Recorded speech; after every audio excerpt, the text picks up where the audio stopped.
So dígad gachtainna Tommy Dick fécant an aimsir an seachtain seo agus an scéile tá gcuin ná Sturm. So the story we have this week is called Sturm and it's about weather. Okay, so pretty bad weather. So again, I'm sure and I'm sure go hauling a gwen. We have nice weather at the moment. You know, again, mela being shit just nilisagum. Neil shade on tamar Neil shagama on tamar fod. It's not always good. We have bad weather sometimes. So let's have a look at this. So lake and scale. As before, I'm going to read down through it entirely and you can follow with me, guys, as I'm reading it. And then I'm going to go back over it and we're going to talk about the vocabulary, okay? So I'm going to give you some exercise with vocabulary this week as well, okay? So there you're going to have exercise in your book, and if I think of other ones, I'll give them to you too, okay? So just have a look at this. So, nuair a direct cát margin, déach sé amach an inog. Bhí sé ag stella báistí. Dulvig cát í féin don scoil. Bhí mommy teen sa labba. Mommy, an bhfuil cóta báistí ort. Tá cinnte bham. An bhfuil bharne agat. Tá cinnte bham. Cur ort an cóta báistí agus ná déon darmid an scach bharne. Ceart galore ná bí búrtha sa cát. Amach an doras le cát nós na gcuithe. Rinne sí darmid an scach bharne. Thóg sé amach an phone póca agus chuir sí gléach a cara NASA. So, hi NASA, bhuaigh mé leat stad an bhos I gceann cúpla nóméid, or cúig nóméid tá brónarm. So, sa cáit. Ceart galore beg mé ann sa NASA. Chosaigh cáit agus NASA ag súgra sa bháisteach. Bhí sé ag stella báistí ach ba chuma ló. Go tubig cúig car mór thar bhráid ach ní acha an tamánaí na chalíní. Lig siad béach astú ach bhí sé ródhéanach tá brónarm. Bhí siad fluch báite. Nuair a rith siad an scoil, bhí siad fluch go crackan. Tá sé fluch báite cad a tharla san múntóir. Rinne mé darmid an scach bharne sa céit. Cáit tá brónarm. Ceann cipín san múntóir. Ná bí búra bhúntóir. Curthaméid na héadi an táséir tá brónarm, beg siad tirim rih a 3 o'clock. Chuir siad na héadi an táséir tá brónarm, agus thug an múntóir sean éadi scoile don na chalíní. I rihan le lean siad ag chorváistí. Ag am lón dairg an spéir dorcha. Bhí tintrach agus tórnach ann. Bhí lacháin mhóra isce an muith sa clós. Thosaigh isce ag teacht isteach faoin doras. A 3 o'clock bhí siad ag dul abhaile. Doscail an múntóir doras na scoile. Tháinig an isce isteach sa seomra range de scorad. Bhí an múntóir trí na céile, ach ní raibh na páistí ró mhórtha. Tháinig an príomhide isteach sa seomra range. Thosaigh sí ag caint leis an múntóir. Chur an múntóir fios na gardaí agus chur na gardaí fios na saidúraí. Bégan dó na saidúraí na páistí a chuairt abhaile. Chuir siad 7 páistí isteach I mád agus rábhaigh siad síos an príomh shráid. Nuair a thric cát an teach, bhí daddy ina cheasamh ag an doras. Bhí an scach bharne ina lámh agus bhí sé an mhórtha. Ach bhí áthas an domhair nuair a chonig sé cát. Cát bocht, an bhfuil tú ceart galore stór. Haia iad, chuaigh mé scoil an mos, a chánig mé abhaile I mád. Right, so let's have a look at it. So an interesting day. Cát had a very interesting day. A lot happened to her. Okay, so let's have a look.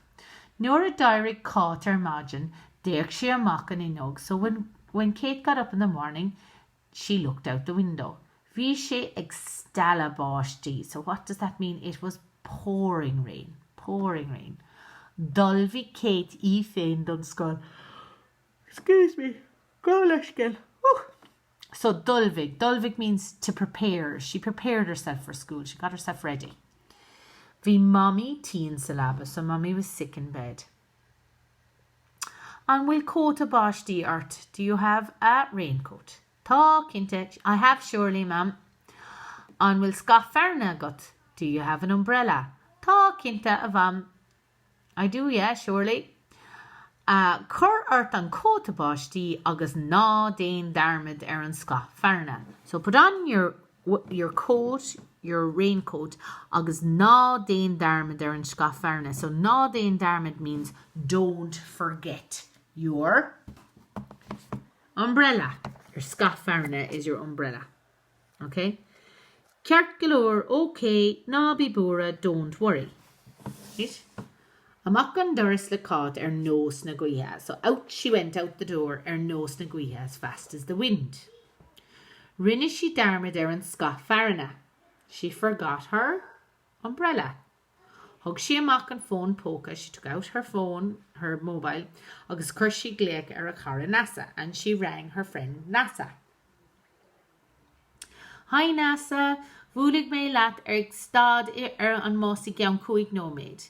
So I will meet, so that's the I'm sure Ashnuk there, bhuailg mé, I will meet with you at the bus stop I geann cúig nóméid in 5 minutes. Ceart galore, beg me ann, I will be there. Okay, I will be there. Hosig cát agus Nasa ag súgra sa bháisteach. So ag súgra sa bháisteach, so playing in the rain or in the wet sa bháisteach. Bhí sé ag stella báistí. It was pouring rain. Ach ba chuma lo. They didn't care. So in just to say to you, in your actual vocabulary or your folklore, I have written is cumalum, which means I don't care. So I give it to you that way. Is cumalum. All right? But they're saying they didn't care. Okay. Go tubban. Suddenly, chuig car mór harvráid over by the bypass. Ach ní acha means he didn't see, an tamani na chalini. So the driver didn't see the girls. Lig she beak astu, right? So they beak. So lig me, I wrote it down here, lig me beak awesome. So it means I let out a shout. So they let out a shout. Lig she beak astu. Ach bhí sé ro dhéanach. So too late, ro dhéanach. Bhí siad flock báite. They were soaked. So obviously the car drove into them and soaked them. Right, so they still had to get to school. So nuair a thric siad an scoil when they arrived at school, bhí siad flock go crackin. So that's another way to say soaked. Flock go crackin, wet to the skin. So your crackin is your skin. So flock go crackin. Oh, bhí tá sé flock báite cad a harla. So the teacher said, you're soaked, what happened? Rinne mé darmid an scafarna. I forgot my umbrella. Excuse me.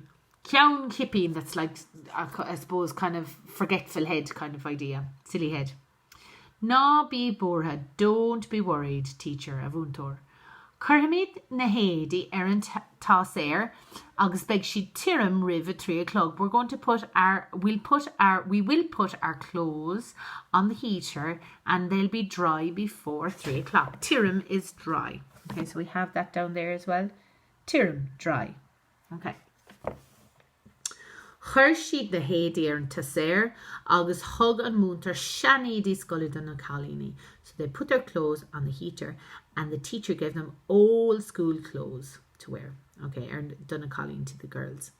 Irihan lay, which is a really good phrase to have, Irihan lay during the day, lan she de curbashti. Now lan she. So when I say to you when you're going out the door to go playing, I say lan arai, which means continue on, out you go. So lan she a curbashti means it continued to rain. Egaun lon dairig an spare doraka. All right, so dairig an spare doraka, which means the sky became dark. Dairig she doraka. All right. Okay, and vi tintrach agus tornach. Now tintrach is lightning and tornach is thunder. Vi lochan vora ishka and with the clothes.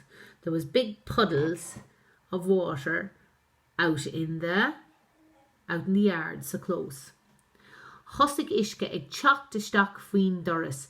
The water started to come in under the door. At 3 o'clock, vi she gaum dalawalia. It was time to go home. Sorry, I'm yawning, guys. Duscal and Muntor Doris na scoile. The teacher opened the door of the school.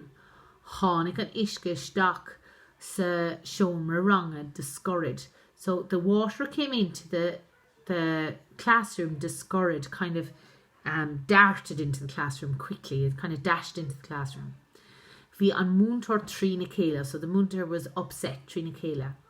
Ach ni rev na pashti ro vorha. The teacher, or the children weren't too worried. Hánig an príomhidir stock sa shomer ranga. So the principal came into the classroom. It was husig she kaint leis an Muntor. She was talking to the teacher. Chur an Muntor fis na Gardaí. So the teacher rang the guards, and chur na Gardaí fis na Sidori, and the guards rang the soldiers. Began do na Sidori na páistí a chóirtahaile. So they had to began do na Sidori, so the soldiers had to bring the children home. They had to bring the children home. Chur siad seachtar páistí isteach in Maud. So seachtar, they put a lot of children inside in a boat. In Maud agus rávig siad sias an príomh shráid. Okay? So they put 7 in, and they had to rávig, they had to row down the main street on príomh shráid. Nuair a on teach, when Kate reached the house, vi Daddy in a chiasav ag an Doris. Daddy was standing at the Doris. Vi an scafarina in a love. He's the scafarina, the umbrella was in his hand. Agus vi she an vora. He was very, very worried. Ag vi ahas an down nuair a chonig she caught. He was very happy when he saw caught. Caught, bucked. Poor caught. Will tú cearcilóir? Are you okay? A store, which means pet, really. Hiya, yad. Cuig me ar scoil an mus, a chánig me a bhaile in Maud. So I went to school on a bus, and I came home in a boat. So an interesting day. Caught didn't seem to be too upset or worried about it, but her father was worried. Okay, so we'll look at the couple question, then I'll just have a quick look down over our I'll give you the vocabulary as well, so you have that as well. Okay, it's going to be in your section, your printout section. So couple kest Cain size law v own. So we know from the printout that you've done of questions, Cain size means what kind. Okay, K v teen syllabus. So K means who, right? Now if it's K a V, be very careful, guys. K a V, you always use the tense and the verb it gives you, which is V. The answer is either ni rev or V. So V is the answer. So V, somebody sick in bed. V. All right, so you have to put down V. Hug caught and ska vash or ska farni lehi. So hug, the answer is either hug or near hug. So she either did bring the umbrella or she didn't. So hug, either the answer is hug or near hug, you decide. An vaka antamani na chalini. An vaka. So an vaka, the answer is either chonik or niaka. Okay? And then I'm going to actually put these as an extra printout for you as well to help you. These are questions. Okay, so I'm going to put these out for you to have as a printout as well. So an rev na chalini flock boicha. So on Rev na Colleen Float, were the girls wet? And the one above is, did the Tamani see the girls? Did the driver see the girls? We're going to stop there. So do those 5 questions. Look over your folklore. And also I'll give you just those questions with their answers on them as well. Okay, so it's handy to have a little printout with that. Okay, slán live.